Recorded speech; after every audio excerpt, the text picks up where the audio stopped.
સુરત શહેરના વરાછા વિસ્તારમાં શાળાએ જતા બાળકોને નિશાન બનાવી તેમને ડરાવી ધમકાવી બાળજબરીથી પૈસા પડાવતા અસામાજિક તત્વો સામે વરાછા પોલીસે લાલાં કરી છે। પોલીસ કમિશનરની કડક સૂચના બાદ હરકતમાં આવેલી પોલીસે ગણતરીના કલાકોમાં જ ગુનામાં સંડોવાયેલ 3 આરોપીને ઝડપી પાડ્યા છે।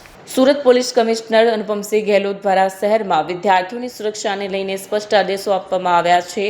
તેમણે ઉચ્ચ અધિકારીઓ સાથેની બેઠકમાં સૂચના આપી કે શૈક્ષણિક સંસ્થાઓની આસપાસ ફરતા તત્વો સામે ઝીરો ટોલરન્સની નીતિ અપનાવવામાં આવે। આદેશનો અસરકારક અમલ કરતા વરાછા પોલીસની ટીમે બાતમીદારોનું નેટવર્ક સક્રિય કર્યું અને ટેકનિકલ સર્વેલન્સની મદદ લીધી। વરાછા પોલીસને બાતમી મળી હતી કે બાળકોને ધમકાવતા શખ્સો કુબેરનગર પોપડા વિસ્તારમાં હાજર છે। બાતમીના આધારે પોલીસે દરોડા પાડી 3 આરોપીઓ રોશન ધોળકિયા, ભાવિક લાડુમોર અને મિત ખૂંટને ઝડપી પાડ્યા। આરોપીની પૂછપરછ કરતા જાણવા મળ્યું કે તેઓ મોજ-શોખ પૂરા કરવા માટે બાળકોને નિશાન બનાવતા। વરાછા પોલીસની આ કામગીરીના વખાણ કરવામાં આવી રહ્યા છે।